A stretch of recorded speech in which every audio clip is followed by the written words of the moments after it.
And welcome, welcome, welcome. This is Peter Winnick. I'm the founder and CEO at Thought Leadership Leverage, and you're joining us on the podcast, which is Leveraging Thought Leadership. Today, my guest is Emily Jaenson, and give you a little bit of background on her. She's got a book out called Let's Go, A Guide to Increasing Your Confidence. She's a keynote speaker who's obsessed with goals and helping you achieve yours. She's a former AAA GM in Major League Baseball, which is kind of cool, and a consultant in strategic marketing and partnerships with an emphasis in sports, entertainment, brand, and nonprofit, and a podcast host. So instead of talking about her, I'd rather talk with her. So welcome. Thanks, Emily. Thanks for coming on. Thanks for having me, Peter. I really appreciate it. Yeah. So first thing for you, given that for, I don't know, like 99.9% of the people I talk to, thought leadership is not a linear long-term plan from, they had the Halloween costume when they were 5, that's what they wanted to be. How did you get here? How did this happen? Yeah, I'm going to try to make this story as brief and exciting as possible. I grew up in a really small town, 3,360 people, about 90 minutes north of Chicago. And while I did well in school and did great in sports, I was very shy and very sheltered. But inside of me, there was this idea kind of burning for more. I had no clue how to get there. I was just taking the next right step, but oftentimes hiding behind my mom to get there. I couldn't even call to order a pizza when I was in high school because I was too shy to talk to a stranger. And I went to college at the University of Illinois. And wow, that was an exercise in breaking out of my shell. I would have been way more comfortable just staying home because I went from kind of big fish, small town, or big fish, small pond in my hometown to like a minnow in the ocean. The girls who lived across the hall from me and 415 Scott Hall were already sophomores because they had so many credits from their AP test. And I was like, girl, it's time to level up. I didn't really know how to get there, but I knew what I needed to do was to become more confident. And that's kind of where the principles of adapting these behaviors of confidence can change your attitude. And so slowly but surely over my career, one uncomfortable situation after another and one growth opportunity after another, I grew and I had earned some great opportunities in my life and was put into leadership roles. And what I loved most about that was how I could help other people grow. And that's really where thought leadership blossomed as kind of my next career move. Awesome. So when people move into the business side of thought leadership, that creates more questions than answers, right? Because if you say, I was studying to be an accountant and now I am an accountant, like you kind of get it, but you could declare that you're a thought leader, but the business side of that is tricky and not a one size fits all. So how did you come to the current business models that you're working on?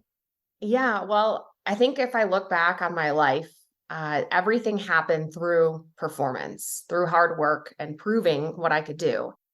And I had an opportunity to do that because I did TEDx and I spoke on confidence. Okay. And in a year, it had 3 million views. Wow. And people were reaching out to me from around the world. And that was a very valid moment in my life where I was like, wow, I feel like this work is all validated because it'd been 18 years since I was in college. And it's sort of this culmination of knowledge and experience and interviews from my Leadership is Female podcast and experience in the workplace that is all like distilled down into this 12-minute impactful talk.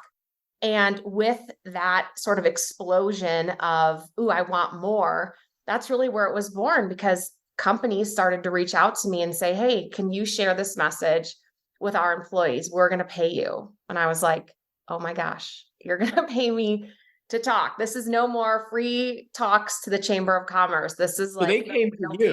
Deal. So you just did it kind of for the love of doing it. And then people came to you because I've heard that story as well, where someone said, oh, would you do this for money? I'm like, oh yeah, of course. Like, that's pretty cool. So once that happened once or twice, how did you sort of flip that and say, well, it's probably easier if I go to them than wait for them to come to me in terms of making this a real business. Yeah, and that's really where it flips from, wow, this is a cool opportunity, to, ooh, I should and could make a business out of this. And for me, all of my career growth was built out of sales. I experienced such growth in my personal and professional life by being Right. able to sell. Like, I was so shy, I couldn't call and order a pizza, to selling, millions of dollars over my career in tickets and sponsorships, and doing that outreach. And so really leaning back on those skills that I had, I was like, you know what, I can get on the offense with this. And I should be reaching out on behalf of myself, promoting myself. I found the best ways to make a website. What should I do for this? Who should I be reaching out to? Who should I be Googling? Who are these contacts? How should this pitch look? And the great thing about where we are today is, like, you're not opening up an Encyclopedia Britannica to find out how to do something. You can search online and find great information to put together your business if you have the drive and the willpower and the tenacity and dedication to do it. Got it. So what's next then? So you've got, when I look at it as an outsider, which I am, right? Like, you've got the book, you've got the speaking, you've got whatever. Where do you envision taking this to in a year, 18 months? And you could, sort of answer that in terms of impact or business growth, or because they're not mutually exclusive. Right. Yeah. Well, really, with this, for me, it's been about taking the next right step forward. I've started to hire people to help me out when the capacity got too big. It was time to reinvest back into the company and get the help so I could work on the business rather than just be the taskmaster all the time. And that is crucial. So that's a huge milestone for me. It's going to free me up to do more of the work that's going to earn money for the company, not just keeping it afloat. The second thing is, I preach curiosity. I really believe, like, you have to stay curious, you have to stay current, you have to keep learning. And I decided to do that in a more formal way. So I'm getting my master's in positive psychology Very over the cool. next year to kind of back it all up, right? Like, I really believe in the research piece. Mhm. My book contains so much research, because if you're not going to believe what I say, like, believe what this study So says. is there a relationship or a connection between curiosity and confidence? I think so, because confidence is competence, and you gain competence through curiosity. So if you are curious about, hey, Okay. I'm not feeling confident about X, whatever that might be. Like, I'm not sure if I can finish a 5K. I'm not sure if I could successfully present to ownership. If I can get curious about how to do that thing, okay, what's the best way to train for a 5K? Or what's the best way to make an impactful presentation? If I can research what that is, practice that skill, become more competent in that skill, I can be more confident when I do that activity. Got it. If you're enjoying this episode of Leveraging Thought Leadership, please make sure to subscribe. If you'd like to help spread the word about our podcast, please leave a 5-star review at ratethispodcast.com/LTL and share it with your friends. We're available on Apple Podcasts and on all major listening apps, as well as at thoughtleadershipleverage.com/podcasts. So I'm just playing that back in my head. So it's kind of a once removed relationship, right? So curiosity leads to exploration, leads to education, leads to whatever. Now I'm not just curious, but I know the answer to the earth is round or whatever it is.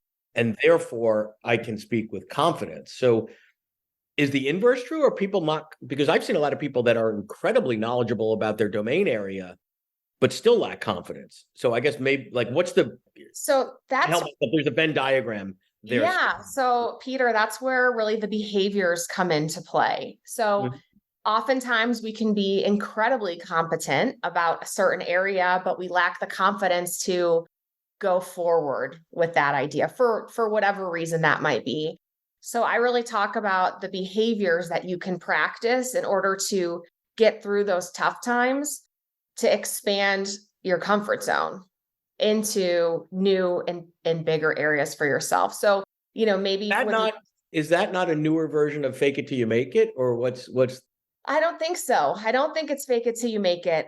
That runs out of juice. yeah. And it requires a certain type of confidence to even fake it in the first place.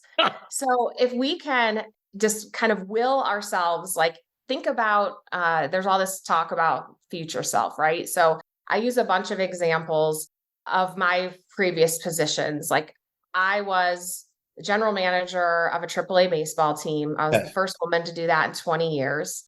And in order to like successfully keep and lead in that role, it required a certain kind of behavior. Sure. And I didn't necessarily possess all of that when I got the job. I had the business acumen to run the business, but I didn't necessarily have, I don't know, I guess in the old days we'd call it like the chops, like Yeah. Yeah. I wasn't like ready to go in that arena because it was new and foreign to me. But when I thought about like, who was I? How did I want to perform? How did I want to represent my team? On an even more grand scale, how did I want to represent women who got an opportunity to hold this role in this industry? I wasn't someone who shied away from conflict.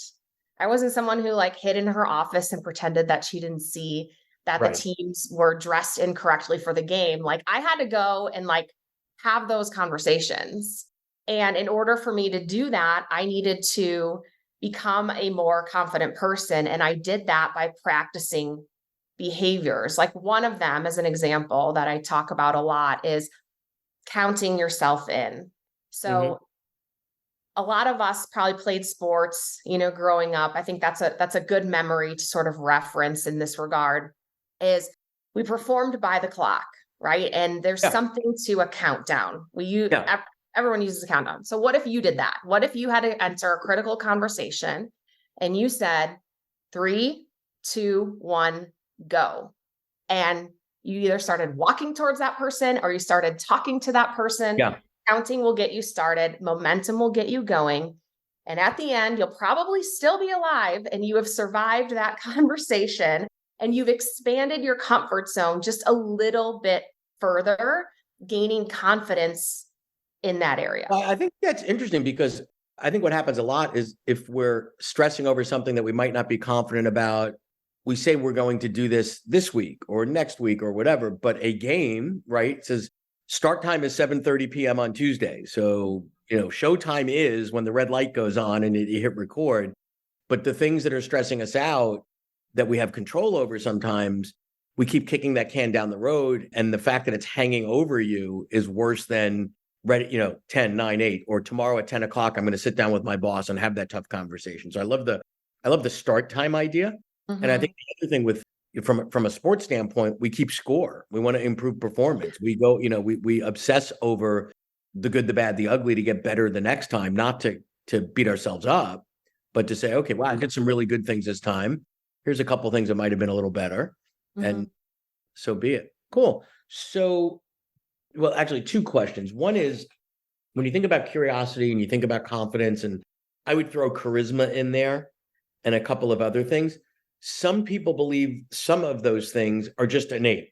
So, Emily is a curious person. Emily is a confident person, and Peter's not. Well, okay, well then, if I'm not, I'm not. Then I have other skills. But clearly, there are ways to develop those, right? So I might never be as confident as you or the most confident person, whoever that is, but I could be more confident than I have been, right? If I follow through this framework and these processes.